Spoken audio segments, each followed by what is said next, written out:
안녕하세요. 유상민 목사입니다. 오늘 큰맘 먹고 피트니스 등록했습니다. 2년 만에 등록이고요. 1년짜리 장기 등록입니다.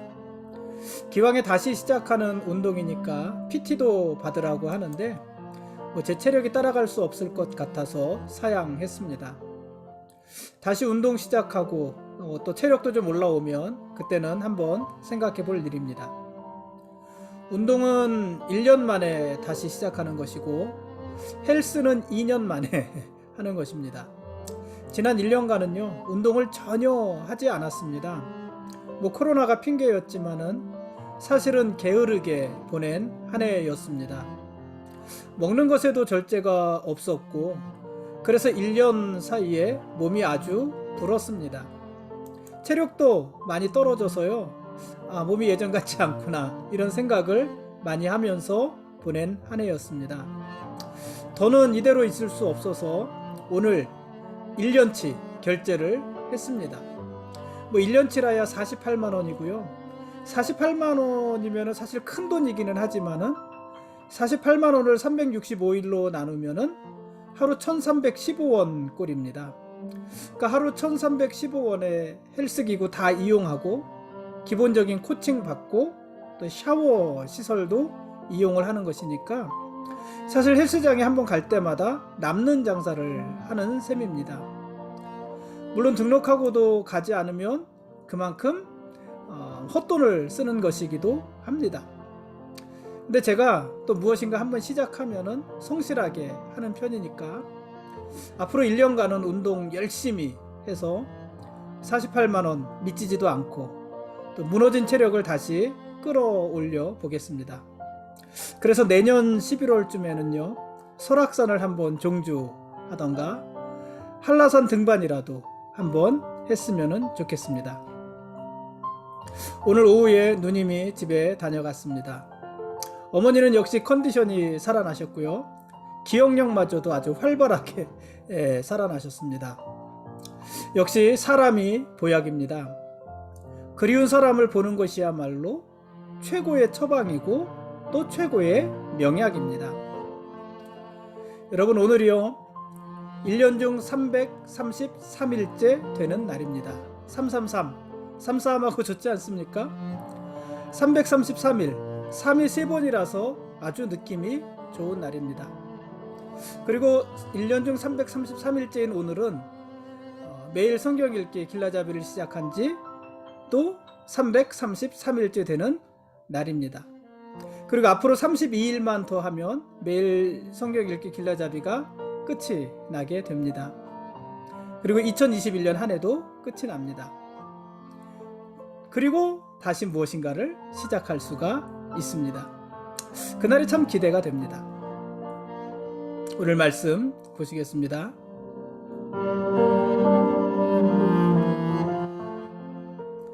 오늘 읽을 말씀은 고린도후서 5장부터 9장까지 말씀입니다.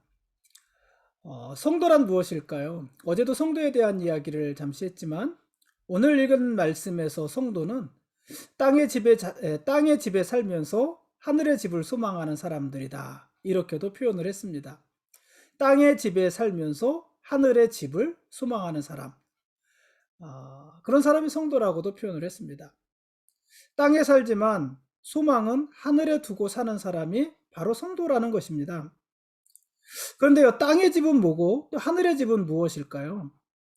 땅의 집은 장막집이고요. 곧 무너질 집을 말을 합니다. 그러나 하늘의 집은 하나님이 지으신 집이고 영원히 무너지지 않을 집입니다. 그러므로 성도들은 땅의 집에다 소망을 두고 살지 않습니다. 왜냐하면 그 집은 곧 무너질 집이기 때문에 그렇습니다. 세상 사람들은요, 땅 위에다가 바벨탑을 쌓으라고 하지만 여러분 세상에 아무리 높은 바벨탑을 쌓아도요, 그 탑은 곧 무너질 장막집입니다.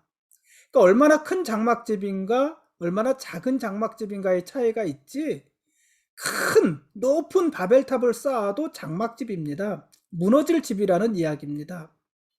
세상은 창고를 새로 짓고 그 안에다 필요한 것들을 넘치도록 채워두라고 합니다.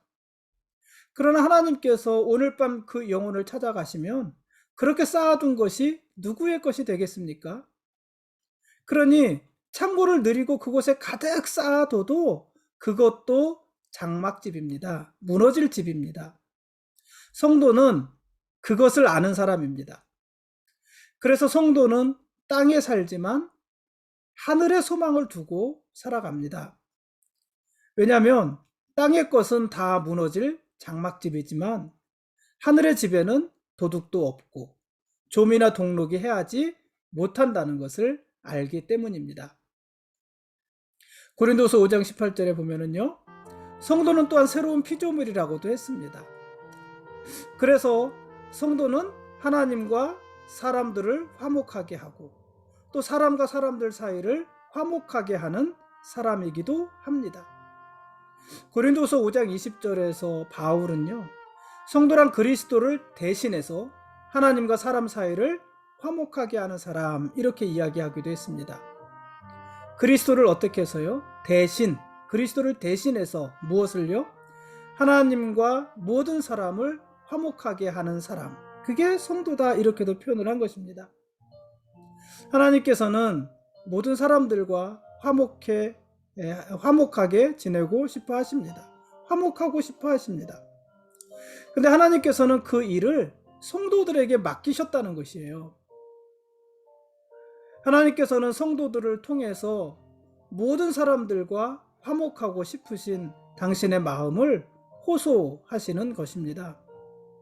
그래서 성도들은 하나님을 대신하는 사람, 그리스도를 대신하는 사람이고, 그래서 하나님의 사신, 그리스도의 사신, 이렇게도 말을 할 수 있는 사람입니다. 6장에서 바울은 하나님과 사람 사이를 화목하게 하기 위해서 자신이 겪은 순환에 대해서 이야기를 하기도 합니다. 사도 바울은 사람들과 화목하기를 원하시는 하나님의 뜻을 사람에게 전하기 위해서 정작 본인은 환난과 궁핍과 고난과 매맞음과 갇힘과 난동과 수고로움과 자지 못함과 또 먹지 못함, 이런 고난을 수없이 당했다고 이야기합니다. 이런 고난을 당한다는 것은 힘든 일이지만, 그러나 그것이 또한 성도가 감당해야 될 일이기도 한 것입니다. 이어서 바울은요, 마게도냐의 여러 교회들이 보인 구제의 모범을 제시하면서 고린도 교회도 예루살렘 교회를 구제하기 위한 헌금을 작정한 대로 이행할 것을 독려했습니다. 마게도냐는 한 지역이잖아요.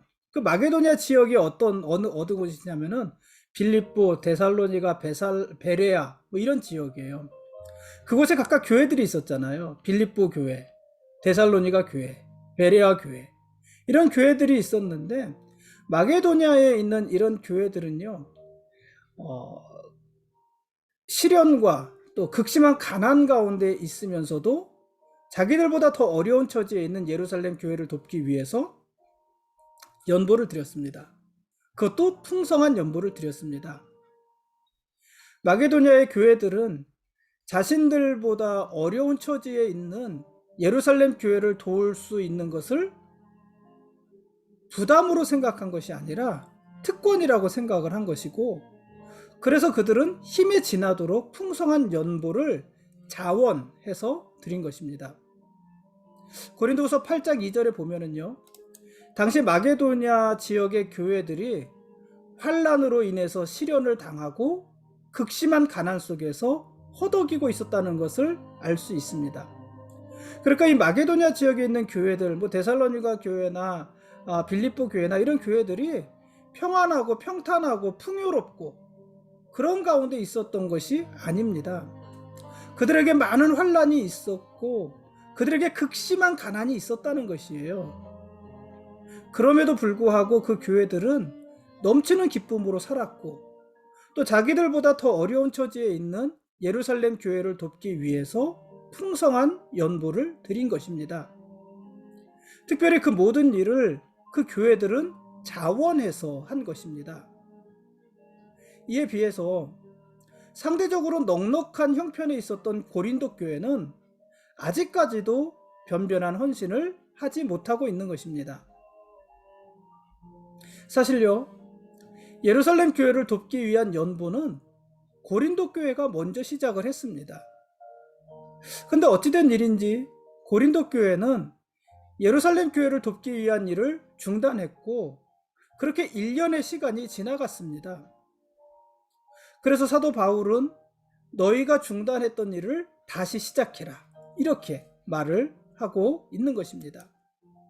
그래서 너희가 중단한 구제의 일을 완성하라는 것이에요. 너희가 시작했는데 중단하고 있으니까 이제 다시 시작해서 완성하라는 것입니다.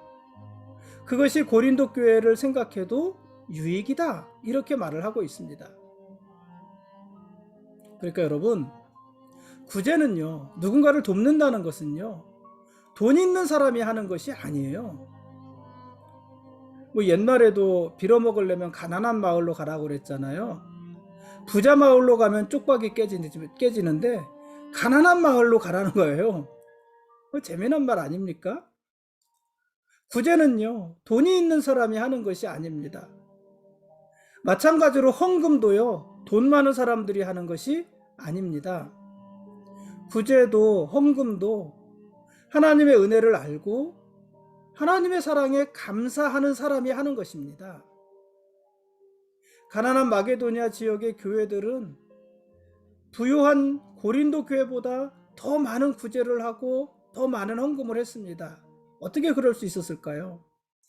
그들이 하나님의 은혜와 하나님의 사랑에 더 많이 감사하는 자들이었다는 이야기 아니겠습니까? 고린도후서 8장 9절에서 사도 바울은 이렇게 말했습니다. 우리 주 예수 그리스도의 은혜를 너희가 알거니와 부유하신 이로써 너희를 위하여 가난하게 되심은 그의 가난함으로 말미암아 너희를 부유하게 하려 하심이라. 예수님께서는 우리를 부유하게 하기 위해서 어떻게 되셨습니까? 우리를 부유하게 하기 위해서 그 스스로는 가난해지셨고, 우리를 높이기 위해서 그 스스로는 낮아지셨다고 말하고 있는 것입니다. 무엇보다 예수님은 우리를 살리기 위해서 그 자신은 죽으셨다는 것입니다. 다시요.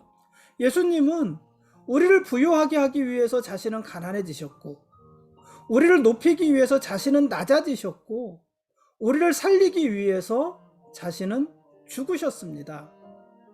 여러분, 다른 사람은요, 그렇게 돕는 것입니다. 내 손에 움켜진 것을 펴지 않고 누군가를 도울 수 없습니다. 내가 가진 것을, 움킨 손을 펴서 내가 가진 것을 먼저 내놓지 않고는 누군가의 필요를 채워줄 수 없는 것입니다. 내가 낮아지지 않은 채 누구를 높여줄 수 없고, 내가 가난해지지 않은 채 누구를 부유하게 할 수 없는 것입니다. 그러므로 구제는요, 내게 남는 것, 내가 쓰고 남는 것으로 하는 것이 아니라 나에게도 꼭 필요한 것이지만, 나에게도 꼭 있어야 되는 것이지만 그것을 헐어서 함께 나누어 갖는 것입니다. 그게 구제입니다. 그래서 이 구제는요, 하나님의 은혜와 사랑에 대한 감동 없이는 할 수 없는 것입니다. 같은 의미로 누군가를 돕기 위해서 자기 것을 내놓지 못하는 사람이 있다면요, 그 사람은 하나님의 은혜와 사랑을 체험했다고, 글쎄요, 뭐 말할 수 없다고 하면 매정하고요, 의심해 봐야 되는 상황인 것입니다. 바울은 예루살렘 교회를 위해서 모금하는 일에만 신경 쓰지 않았습니다. 모금했으니까 어떻게 해야지 돼요? 잘 써야 되잖아요. 그 일에 있어서도 어떤 의욕도 없이 그 일을 처리하고자 했습니다. 고린도서 8장 20절에 보면은요, 그 당시 마게도냐 지역의 교회와 고린도 교회에서 거둔 연보가 거액의 연보였다고 표현을 했어요. 거액의 연보. 많은 돈이었겠죠. 이것들은 모두 예루살렘 교회를 돕기 위한 것이었습니다. 그런데 사람들 중에는 그렇게 모여진 헌금이 과연 예루살렘 교회로 잘 전달이 되는가? 이걸 의심하는 사람들이 있었어요. 예루살렘 교회를 돕겠다고 그렇게 거액의 연보를 걷어놓고 그것을 바울이 혹시 사적인 용도로 사용하는 것은 아닌가? 이렇게 의심하는 사람들이 있었습니다. 그래서 사도 바울은요, 그 부분에 대해서 더 조심했습니다. 의심하는 사람들을 나무란 것이 아니라 자기 스스로가 더 조심했습니다. 어떻게 조심했을까요? 사도 바울은 예루살렘 교회를 돕기 위해서 모아진 헌금을 자기가 관리하지 않았고 디도와 또 믿을 만한 두 형제를 세워서 그들이 관리하게 했습니다. 그리고 그들이 그 돈을 예루살렘 교회에 전달하게 했습니다. 그러니까 사도 바울은 내가 하나님 앞에만 떳떳하면 되지 뭐. 내가 하나님 앞에만 떳떳하면 되지. 그렇게 일을 하는 사람이 아니라 사람들 앞에도 성실하게 최선을 다했던 사람이 바로 이 사도 바울인 것입니다.